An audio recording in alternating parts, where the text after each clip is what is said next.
My brothers keep a show, I gotta let them know. Tuesday, 7 p.m., gotta let them know. 3 M's, mint and model, gotta multiply. God gets all the glory, hands in the sky. My brothers keep a show, I gotta let them know. Tuesday, 7 p.m., gotta let them know. 3 M's, mint and model, gotta multiply. God gets all the glory, hands in the sky. My brothers keep a show. Introduce the host. My brothers keep a show. Introduce the host. Pastor Dr. Michael Green.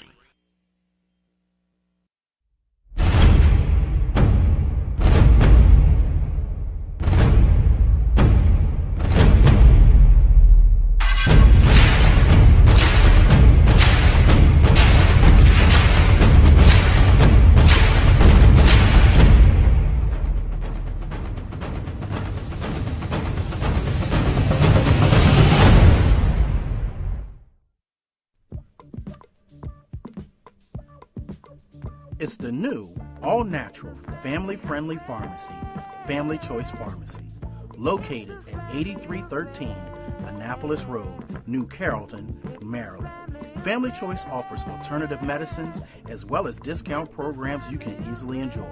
Come be a part of our family at Family Choice Pharmacy, as every family should know their pharmacist. If you're looking to join the family today, you can reach us at 301-577-1212 at Family Choice Pharmacy.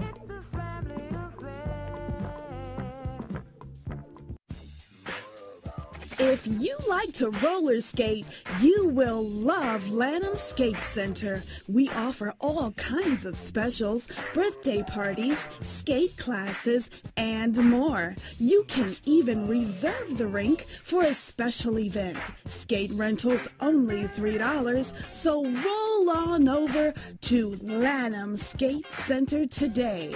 Located at 9901 Lanham Severn Road in Lanham, Maryland. For more information about our weekly schedule, visit us on the web at lanhamskatecenter.com or call for more information at 301-577-1733. That's 301-577-1733. Oh, introduce the host. Oh. My brothers keep the show. Mike's up live. Huh? Mike's live. Yeah, about that.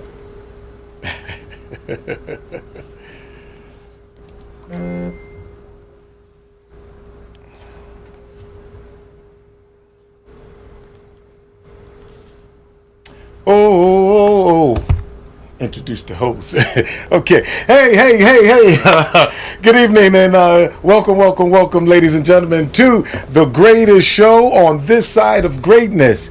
And this is where greater men continue to make men great with a spirit of excellence. And of course, we do know that it is a Tony the Tiger terrific Tuesday. And of course, ladies and gentlemen, sitting in with me is none other than the wingman himself, Dr. Bryan Champion. Hey, all right.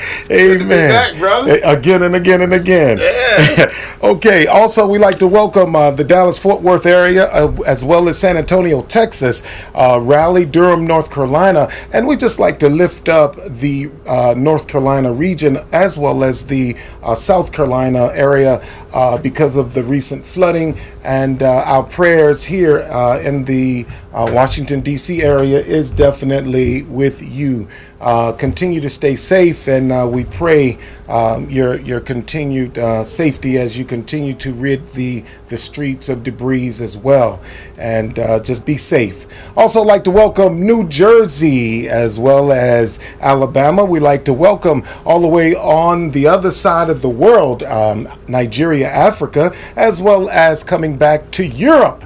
Going to Europe, and that's the UK, and coming back to the good old United States of America on the West Coast, Ontario, California, as well as Pomona, California, and the Imani Christian Cathedral Church under the leadership of Bishop Jelani Kafela. Thank you, Bishop, for your continued support, as well as Bishop James B. Walker, the presiding prelate of the Christian Methodist Episcopal Church, and this is the 7th Episcopal District here. So definitely thank you for your support equally as well. Just like to give everybody a shout out, giving honor to whom honor is due. Thank you for allowing us once again to come into your homes and share information, knowledge, wisdom, power, and some anointing. And also you can pick us up on Roku as well as Fire Stick. You can go to Fire Stick, download the WBGR app, and of course you can pull us up there and catch us and put us on that big 67-inch screen television, and we'll come sit in live with you in your living room. Also, the call-in number tonight is 301-429-9247, 301-429-WBGR. Also, you can go and hit us up on Twitter at 1MBKeeper. Definitely go and share with us your comment, your questions, or your concern. But definitely thank you for tuning in tonight with us. And again, we definitely appreciate it. And remember to like and share this episode with your family and friends, and someone who you know may need to hear an encouraging word from a man. And as we talk man talk, as we experience man talk and keeping it real, touching the tough topics no one else want to tackle. That's right. That was a tongue twister. Absolutely. But definitely welcome again. Tonight, just want to start off by saying, man, what a wonderful opportunity it was to be at the 48th annual legislative conference, the Congressional Black Caucus.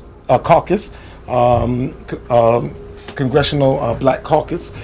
Definitely it was an awakening opportunity to go and sit in on many of the sessions, as well as through the weekend we had an opportunity to go to the prayer breakfast on Saturday morning at 7 a.m. if you wanted to eat. I was on time. You was on time. I was on time. Amen. Well, because you wanted to eat. And that's a good thing. But definitely it was a great, I thought it was a great showing of the conference. We had, the conference theme was The Dream Still Demands.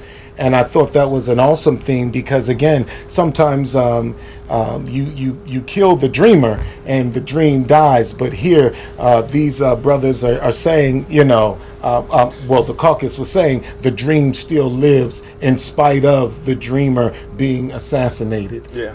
Over 50 years. So the dream still lives, and the dream still demands. Oh, that's very strong. How did you enjoy it? I had a great time. Wonderful fellowship, and we thank Bishop Walker for the opportunity to sit in that room, a sea of very important people. Yes. Wow. Just to walk through there and bump into certain people, and to hear Kurt Carr. And, Bishop Vasta McKenzie. Wow. And, others. Speaker. Yeah. So, it was just a blessing to have that opportunity. Yeah. But, I just want to go back to one thing you were mentioning about the theme and how powerful that word is. And we always talk about keeping the dream alive. But even more so in this statement of that the dream still demands.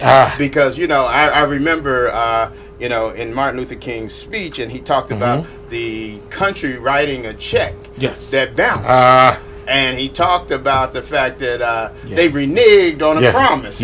And we can't let the United States forget that there's still a promise that this country has said about equality and about engaging in laws that allow everybody to have the fair and equal access to education, to wealth, and to to the benefits of being U.S. citizens. Absolutely. And so we have to demand it, because the bottom line is we can keep dreaming, and so the dream can be alive because we're still dreaming, and even becoming a nightmare too. So until we make demands on it, until we start claiming it and taking our dream and bring it into a reality. Yes, and sir. I think that's the strong and powerful words that we were saying when we created this theme, that we can't just dream and gaze with bright eyes of what a future could be, but also now to demand that we receive those things that should be afforded to us. Yes.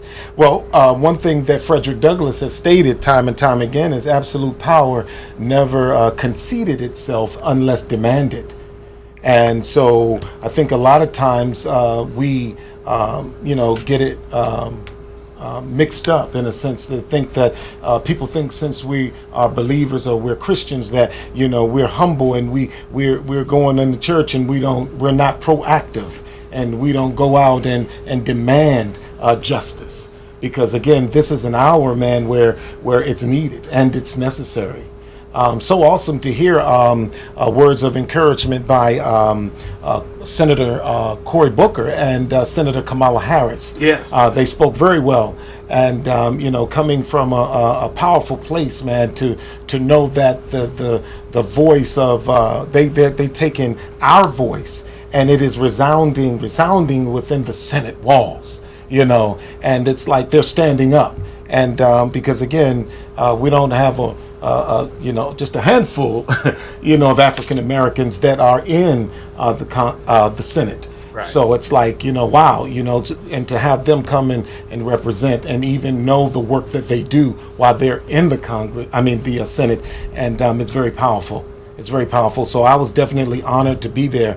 And again, I'd like to give a shout out to Johanna Hayes. Oh yeah, Johanna Hayes was in the house. Hayes was sitting at our table, and we had a little bit of time to fellowship with her and wishing her well in her campaign. Absolutely. For that congressional seat in Connecticut. So we're just asking, and she'll be running. Absolutely, she'll be running in November. Yes, she'll be running. We're going. Yeah, we're speaking it into existence. That's right. Right. She was there in the audience with us, but next year we'll be sitting there looking at her as a member of Congress. So we're excited for that opportunity. Some of the perks. We'll get some of the perks.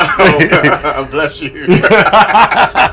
some of the perks, and that's a blessing, because again, even as we interviewed her on the show, it was her spirit was just so powerful, man, and you just knew, it spoke volumes, and the substance, man, that just oozed out of her. It emanated the power, man, of just going and not taking sides, but going with the spirit of taking over. Right. And that's a king's kid. You know what I'm saying? You have authority. You know your authority. Now go get it. Yes. And and I also want to give a shout out to the fact that her husband was there with her, being very supportive, and while I haven't had a lot of conversation with him, I have observed him being a strong, supportive husband, and we thank God for that. Shout out to Mr. Hayes. That's right, because brothers, sometimes brothers aren't comfortable with a woman who gets attention and gets things in leadership. But he's a very supportive, active,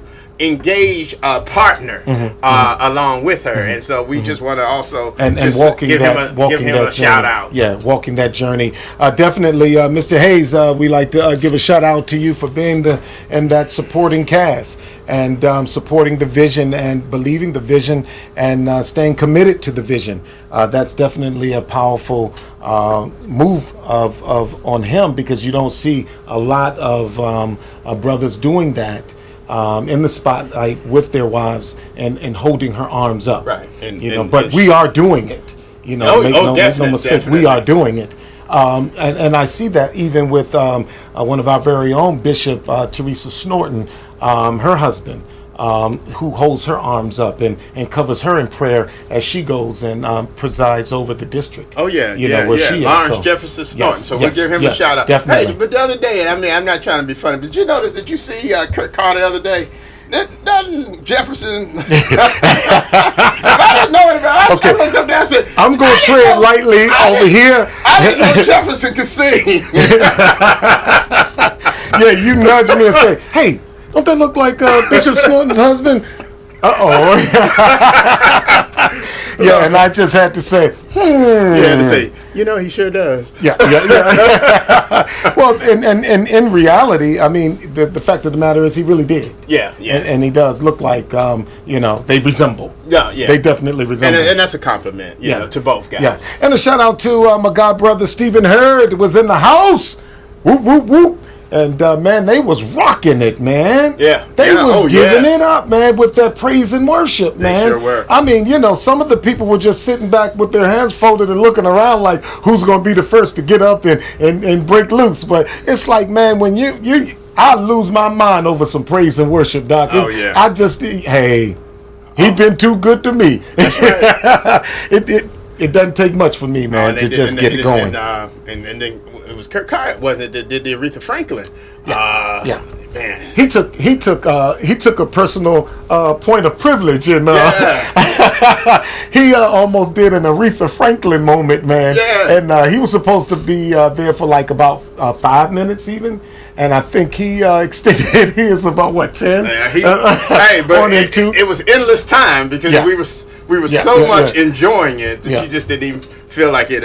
But yeah, he did his thing. Yeah. He did his thing. One of the classes that I was able to sit in on was the Black Experience and Cannabis.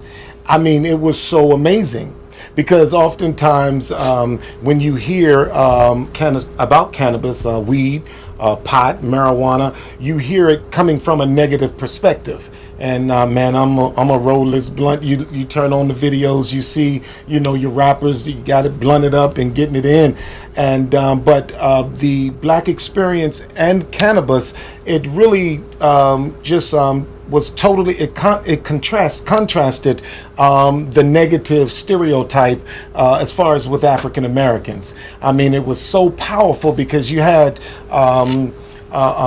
African Americans from who had formed corporations and now are dispensaries of marijuana, and they were able to share with others how to acquire and go through the process of owning their own dispensary. And we do have a dispensary here in Maryland, in the backyard of St. Matthew Christian Methodist Episcopal Church, which is 923 Cedar Heights Drive in Cedar Heights, Maryland, where we'll be having our annual community and church and community day, where we're going to be giving over 1,000 pounds of food away.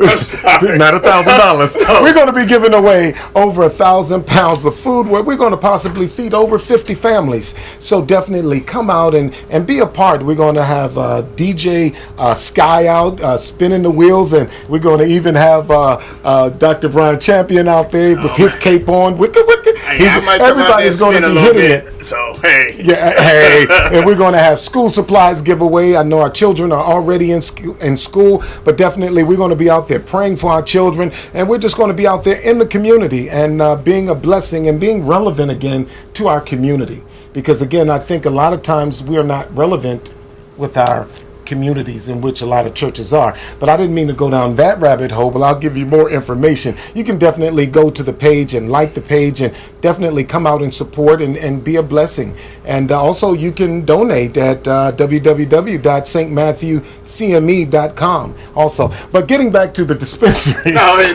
Getting back to the dispensary. You got to clear that one up, because when and I'm sorry that I laughed. Yeah. You said that y'all had a dispensary in the back of the church. No, backyard. In the backyard of the church. And that y'all going to be giving away thousands of pounds.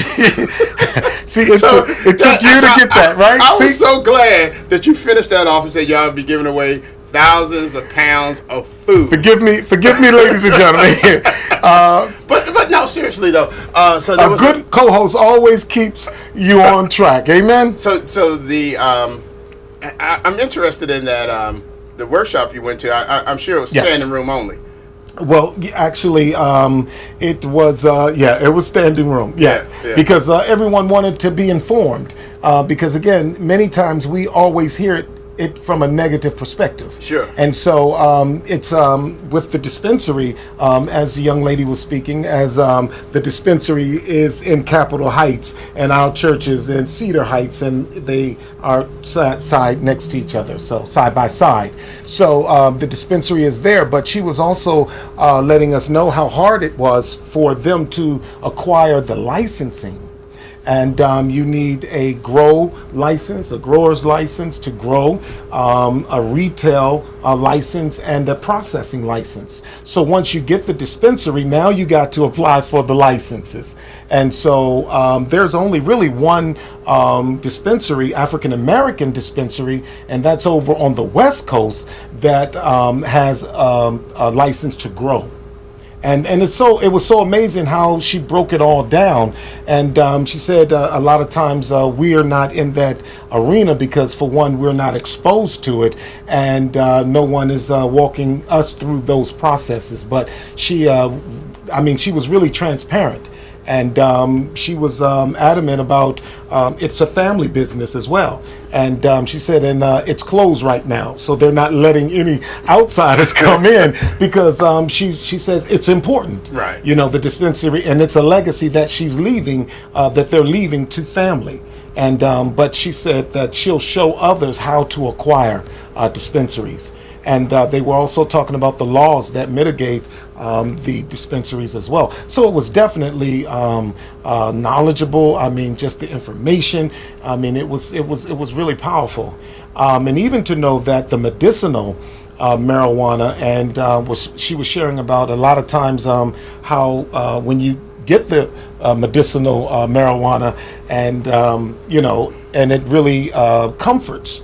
But yet and still, the federal government, with people with government jobs, they still cannot partake of marijuana. That's correct. And so, ladies and gentlemen, how do you feel about marijuana and smoking marijuana? And go ahead. Also, you can't smoke marijuana on federal property. Yes. And that's something for D.C. Residents to know, and people who frequent the DMV, that sometimes you go to a park and you need to be assured that, if it's a federal park and you light up, versus it's a state or a county park or city park where there may be some differences in the, the response by law enforcement. But in a federal park, you will be arrested. And I believe in many cases they're really trying to push the case because the federal government still is not being supportive. Yes. So they will prosecute just to make the case to deter the legalization. Yeah. But yeah, I would say, to really weigh in on that, because again, a lot of it depends on oftentimes who we're putting in office. Who we're voting in office. So again, November 6th, this midterm election means so much, to us. And even don't stop during the midterm election, even with the presidential election equally as well. Continue to vote. Your vote matters. It matters who we have representing us, from our city council to, our government offices and up to our district courts, even up to, the presidential election. So our senates, and so it matters. And so I find that a lot of times we just slack off on our midterm elections, not realizing that it carries a lot of weight, because that's what those laws there really affect us at home, in our states. And so it matters who you're putting in office. But again, go out and vote. And but to stay on this cannabis piece, man, it was really powerful. It was a really powerful piece, and I would encourage anyone to also what she was able to do. The young lady who owned the dispensary in Capitol Heights, what she did, not in backyard of literally backyard of St. Matthew, but what she was saying is that she has partners, and her partners are her family members. So they were all able to come to the table because the licensing, it does indeed cost. So yeah, definitely.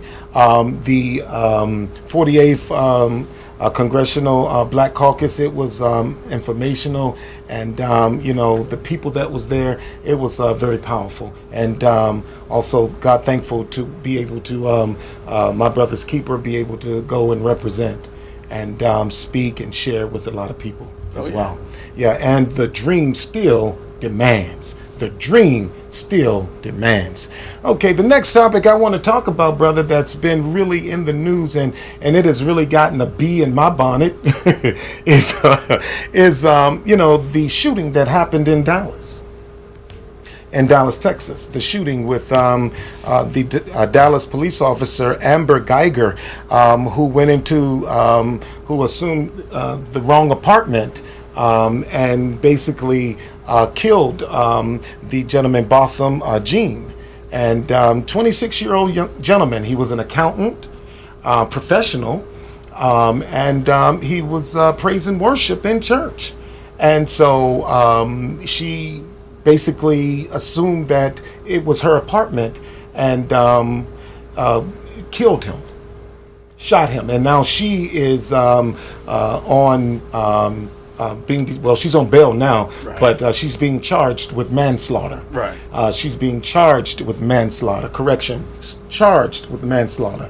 So that's the charge. So allegedly, I want to make sure that I use the correct language. Right now, she's being charged with manslaughter, and it is. I think they're getting ready to reverse the charges now, because again, it does matter who we have in those elected positions, because those are the people who speak for us. Because we're not able to speak for ourselves, so we put people in positions to be able to speak for us. So I think they're getting ready to change and turn that over. But how do you feel, Facebook, about the fact that this young lady came and knocked at the door, and the fact that recent information has come available that she was heard saying, "Let me in, let me in." And they found a ballistic vest a bulletproof vest, and police papers and 2 police scanners. So they're now finding all this information, revealing all this information now, in that was found in the home, in the apartment rather. And so, how do you feel about it, Dr. Champion? Well, I mean, there's still a lot of information that we don't know, and but the story, just there's certain parts of it that just don't make you feel comfortable that everything is on the up and up. But one of the things I do want to also acknowledge, the charges have been brought against her, but also she's currently on administrative leave, so she has not been fired. Administrative administrative leave is something that a police officer goes through anytime they release a bullet from their firearm. So she's not receiving any questionable disciplinary actions regarding this shooting during this time of the investigation. Okay. But I just think that, as I hear I hear more disturbing information, and you never can know what goes through the mind of an individual who walks in. Because when I first heard the story, I thought, hey, was there alcohol involved? No, she just got off her shift. You wonder also, well, what was the lighting like in the room when the door opened and everything, or how did she get in? Well, what had happened this as it's going to, and more information is continuing to be released. Right. The reports that I've been reading as I've been, kind of staying up on it, is that, she, her key card, basically, the key that she had, it opened the door. It triggered a lock or a sound, but it wouldn't open, is what she said. And then her story is changing. They're discovering that her story continues to change. And someone else heard her say, "Let me in, let me in." And so it's like, why are you telling someone let you in to somewhere where that if it's not your place of residence? Right. So definitely. Or if you're saying let me in, also, even if you think you're getting into your place, there's someone else in there, or you expect someone else in there. Absolutely. So that changes the shock of opening the door and being confronted with the individual. Amen. And it just like I said, the story doesn't sound right. I believe as we learn more, we the truth comes to light. There are as people who say that the two were familiar with each other. I've heard that. I don't know how true that is, but there is some discussion about that. It begs to make me stop and think. Wait a minute. Here it is. She's saying, "Let me in, let me in." That means that you have your faculties about you that that you want to get in somewhere. And so in the course of you asking permission for access into somewhere, and that this person is saying no, I'm sure he was saying no, that's not your home. And so therefore for you to take out your service revolver and kill and shoot, and the man, his parents won't see a son, that church won't hear the praise and worship. And so it's like this whole experience of, now what do you do? Where do you go now? Because again, he wasn't wearing a hood. Right. And he wasn't selling loose cigarettes. So, he wasn't on the train. Walking the streets. He wasn't on the train. He wasn't, you know what I'm saying? So all of the other scenarios that people, they give you to say, well, maybe if he wouldn't wear a hood, he didn't have his hood over his head. Well, maybe if he wasn't acting abrasive on the train, you know what I'm saying? Maybe if he wasn't selling cigarettes. Well, do all of those acts constitute someone taking a person's life? Right. And the question remains: if you can't be at home, and be safe. Yeah, and that's what it really. I mean, I think it goes. I got what you're saying and where you're going with it, but I think it also goes a little deeper than that. I think it goes to a place of saying that, hey, wait a minute, that could have been me. Absolutely. That could have been me. I mean, whether a hoodie or sometimes I dress down. And so, therefore, I have a bow tie on at times, and so, well, more often than not, and I'm dressed. So, therefore, it's like, so you can mistake me for anyone and anybody as well. And I mean that right there, it really, it's got under my skin because it's too much. So, what do you think should be done as a result of that? What do I think should be done? Yeah, to this young lady. Yeah. Well, I mean, again, I in all fairness, I don't think we have enough information to determine what should be done. But I tell you, one thing that needs to be done in general is they cannot allow this case to not go without having a very deep dive into looking at really what's going on. And I do believe that as we find out more, we're going to see some things that bring to light whatever happened. I do believe there's more than a mistaken identity. I thought that was my room. Oh, my apartment. Yeah. I mean, that and I mean, I get it. You get off on the wrong floor, you go to the exact same place. Happens all the time. However, at what point your key doesn't work? Yeah.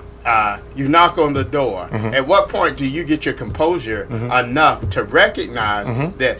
Yeah. You know what? I'm on the wrong floor. Yes. I'm in the. I'm at the wrong apartment. I'm at the wrong unit. I mean, at some point, that because there was time. There was time for all that to play out. The key doesn't work. I'm sure she tried it more than once. Knocks on the door. She knocked more than once. So it gives you a chance to recompose. And that's where I think I have problems accepting the fact that it was that simple of a mistake. And even understanding how police officers are yet trained, and some say, well, okay, she was tired, 12-hour shift getting off.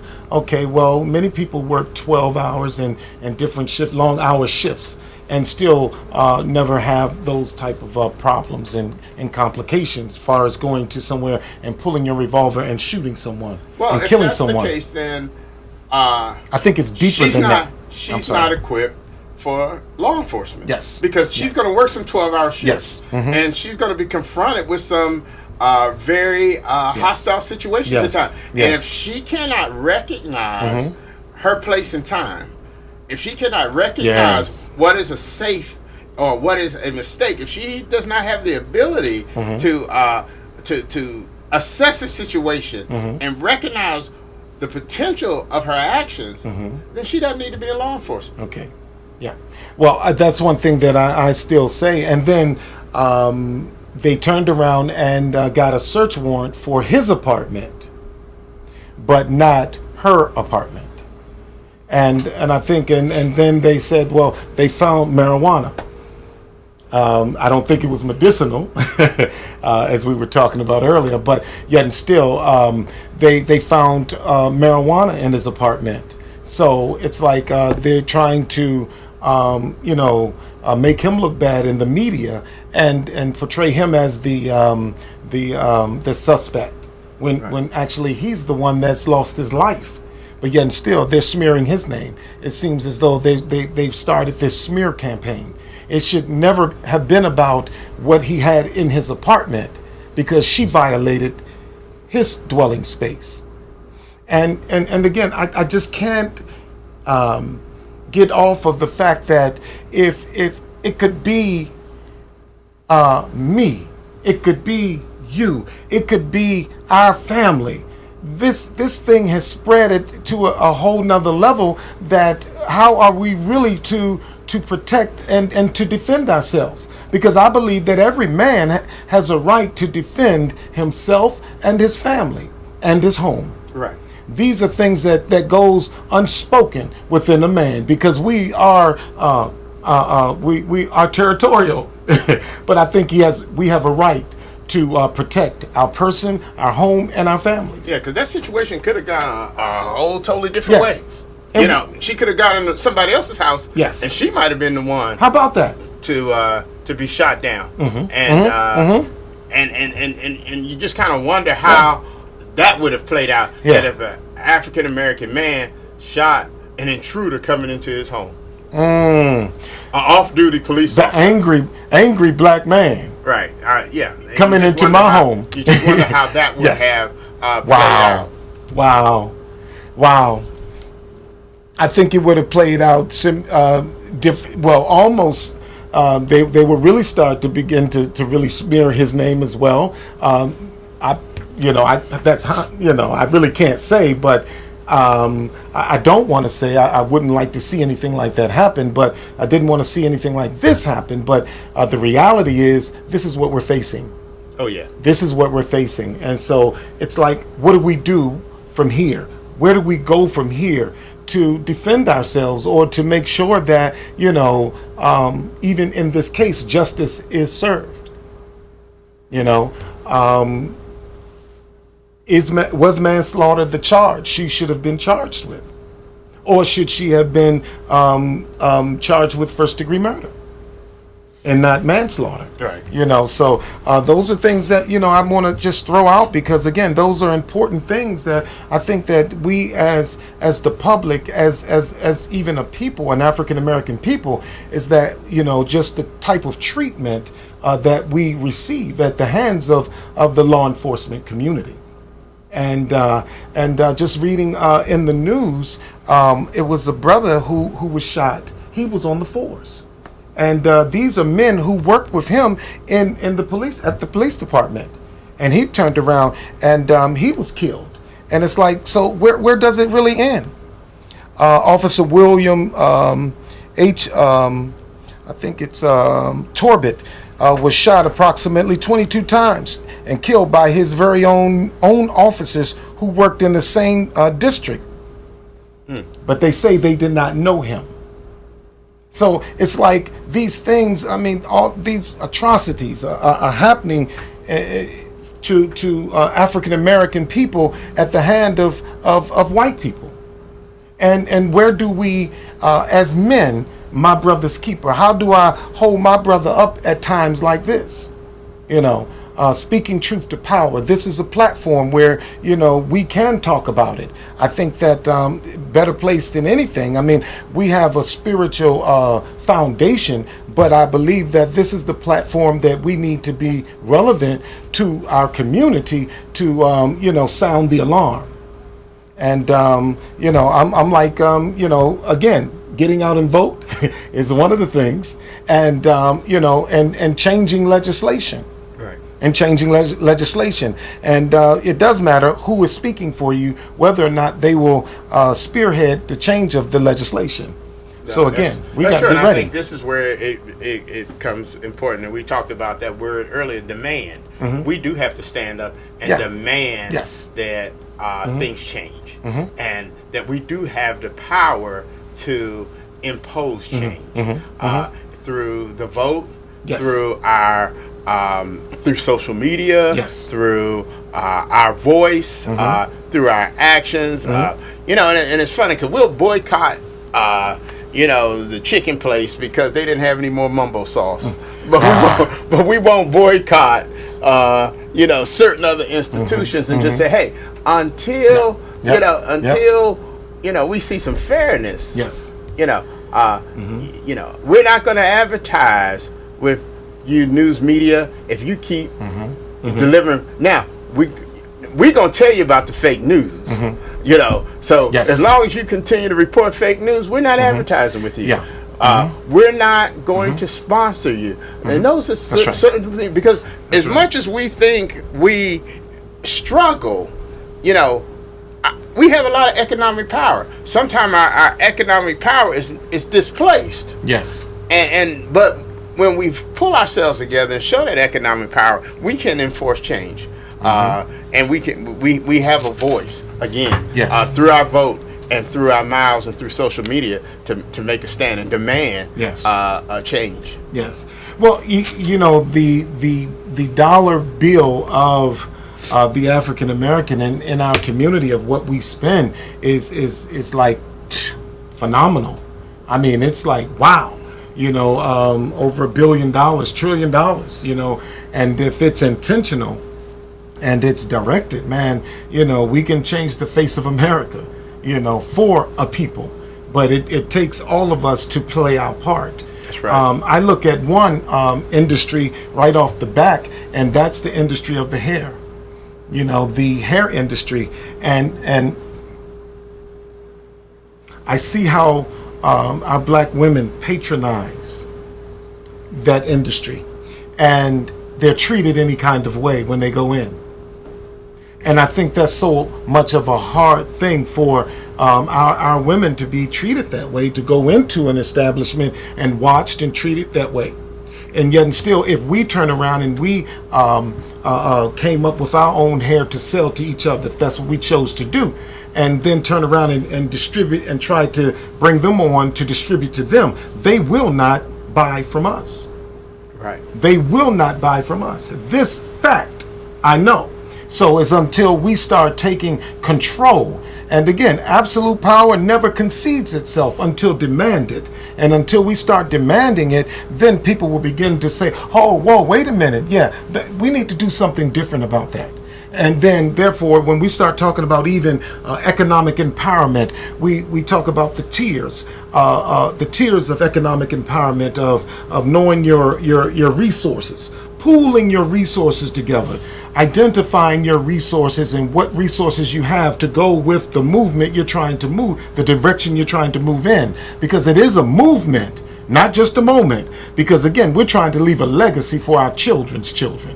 So that's what the Bible says. A wise man leaves an inheritance. And what rich inheritance to leave for your child other than an economic empowerment movement? So the tiers of economic empowerment is understanding your resources, pooling your resources together. Then after pooling your resources together, you turn around and you deal with your politicians. Then you rent them, you buy them, you lease them, but you don't beg them. They come to seek to sit in your place of worship or where you go. So they gotta come past because they know you are a strong, unified, resourceful constituent base. So now you got your politicians. Then you deal with the politicians, then turn around, deal with the police department. So then now you talking resources, and now you got it interacting. So now you got your police department, and then you deal with your media. You control the information that comes in and out of your community. You don't allow others to paint the narrative, and you shut it down. You shut it down. That's the first thing in warfare. That's what Hitler did when he went and he took over, and he went in. He zapped out communication. Only thing you heard was his voice. Only thing you heard was him putting a program and his project together. You didn't hear nothing from nobody else. One band, one sound. Mm-hmm. And so that's where he was effective. So the people didn't hear what they used to hear and start to, the constant was his voice. And then he was, instilled the fear as well. So it was a movement, man. And that's something that the Jews will always tell you, that they will never forget. That's right. And I've never heard anybody tell a Jew to forget about the Holocaust. Mm-hmm. Amen. Okay. I guess I just ran on, huh, Doc? No, I'm just saying because I think we need to, I guess what I'm saying is, Facebook, how do you feel about the Dallas shooting? Really, how does that make you feel? What are your thoughts? And what would you like to see? Do you think that Geiger should have been, charged with manslaughter, or do you think she should have been charged with first-degree murder? Do you think that, that what she did was that lawful or unlawful? Because, again, we have to answer those tough questions. And until we do, then we're going to continue to, go in the same direction that we've been going in. It's sometimes you got to have that tough conversation and sit there. And then you're going to have all kind of people. You're going to have Sambo and Gumbo in the room with you. But you still got to have that conversation. That's the reality. Right. Can we talk, Doc?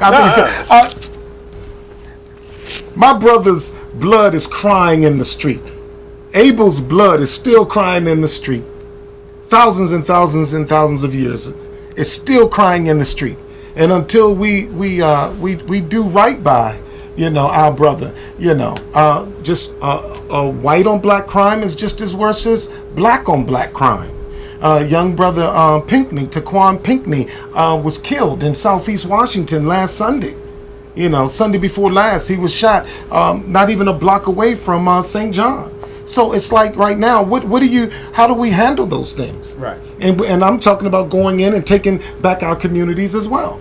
Not only dealing with because someone that looked like me did it, or killed someone that looked like me, but I want to, make sure justice is done on all hands in every area, So until we stand, I just think it's time to stand. No, and that's the thing. How many times do we have to repeat this story before we do something about it? Mm-hmm. And that's the thing. It's these are not isolated incidents. We're mm-hmm. beginning to see mm-hmm. these things play out all over the country. Yes. In rural communities and mm-hmm. urban communities. See, mm-hmm. it used to be a time where mm-hmm. you used to say, stay out of this neighborhood or stay out of this mm-hmm. city because it's safe. But no, this behavior is transcending mm-hmm. and affecting African American men all over the country. And until we stand together and unify, recognizing that doing nothing mm-hmm. is not going to change anything. Mm-hmm. Mm-hmm. We have to do something. Something must be done. I absolutely agree. Sister Carol Black Henderson, how you doing? And she says, I think there is more to the story. Hopefully the charges will be upgraded. She believes she knew him. Hello, Sister Jackie. How you doing? Reverend Claudia Harrison, how are you? Pastor Burton Rawls, good to see you. And Brother Eric Elliott, they all laid on the mic for Aretha when we were talking about the funeral. And Brother Rick Titus, a great show. Please like as well and share. Also, Joe Dean Hall, thank you guys for looking, listening, and allowing us an opportunity to come and share our concerns and what we feel in your homes. And again, until we really become vocal about it, get out to these council member meetings and deal with the issues at hand, it's not going to change. I got to be more concerned about my community than the 22-inch rims. Mm-hmm. You know what I'm saying? And so there's a responsibility that I must accept. And so when I accept my responsibility, now I give an account for me. Now I can call my brother to be accountable. It don't take a whole lot to start this thing off. It doesn't. So it's like over in Southeast Washington, any inner city community across America, we can cause change. It can happen. All it takes is one. That's right. All it takes is one. It begins with you. And if you're waiting for someone else to do it, then that's part of the problem. Brother Raheem, how you doing? Yeah. I'm sorry, go ahead. No. I was just saying, if you're waiting for someone else to do it, then that's part of the problem because, someone else is waiting for you. Yes. Kingdom of God suffereth violence, but the violent take it by force. So therefore, there's a time for everything and a season under the sun. That's what the Bible says. That's what the Holy Scriptures say. So therefore there's a time for war and there's a time for peace. So I think, we've been agitated. And so if not constructively and put together a plan and be intentional about what we are to do as far as the writing of the legislation and make harsh penalties for these police officers that are really just assassinating and just really taking the lives. And not even to mention Dr. Champion, the report of the FBI that came out that has stated through their investigation that the known members of the Klan had infiltrated police departments across America. Mm-hmm. And so I'm starting to think it's a rite of passage for certain officers to go higher and within the ranks, to kill a black man, kill someone black, So what are we to think? Because that's what's happening. But no one is sounding the alarm to say that, hey, wait a minute here. The FBI investigated and found that the Klan, the KKK, has infiltrated police departments across America? Wow. That's alarming. Right. I don't hear anyone talking about that. Any of our, supposedly black activists and black leaders are taking a stand to call a thing, because lives are being lost at an alarming rate. And, we always talk about intentional, and you tell me that's not a very strategic and intentional move by the Klan to do that. Rob Banks, how you doing? Sister Janelle Alexander, Sister Tarina Winbush Williams. Thank you guys for joining. Go ahead. No, I made a statement. Oh, no, I'm sorry. I missed that statement because I was trying to make sure that but we're just talking about intentionality and how that's very intentional for the Klan to make those moves. Yes. To strategically place themselves in key positions in law enforcement because, again, they're able to control, and we have to be equally as intentional about combating it. We're not going to just get lucky and catch these things. We have to be very intentional about fighting against, racism and fighting against, the lack of equality that we see in our country. Absolutely. I think that again, it just takes one to initiate and start. And and again, I invite everyone to come out this Saturday from about 12 p.m. to 7 p.m. St. Matthew CME Church. We're doing our community and church collaboration where we're going to be feeding over 50 families and providing groceries and school supplies to our young people and praying for them even as they continue on in school. So definitely we're going to be having fun, fellowship, and food, and definitely come on out and enjoy the festivities, and come on out and meet me. Mike Green, and love to meet you. And of course, you'll have co-host Dr. Bryan Champion that will be out, and we're just going to be out fellowshipping and serving the community and bringing unity back in the community. So definitely, this is a grand opportunity to come and be a part of a movement. And this is where we are starting a movement. We're trying to buy up our community. We're trying to buy homes for our community. And again, if you want to be a part of this movement, you definitely can donate at www.stmatthewcme.com. And come on out this Saturday and see the work of what we're doing. And you're able to experience the labor of and the fruit of what we're doing. And come lend yourself to be a part of this great movement. And we're talking about economic empowerment. That's what we're doing. We're putting together resources. We're collaborating with other churches, other businesses, and we're coming together, pooling it together. And now we're talking to our politicians in our community. No, you just can't come here status quo. We're demanding. We're demanding. On your office, we have a demand.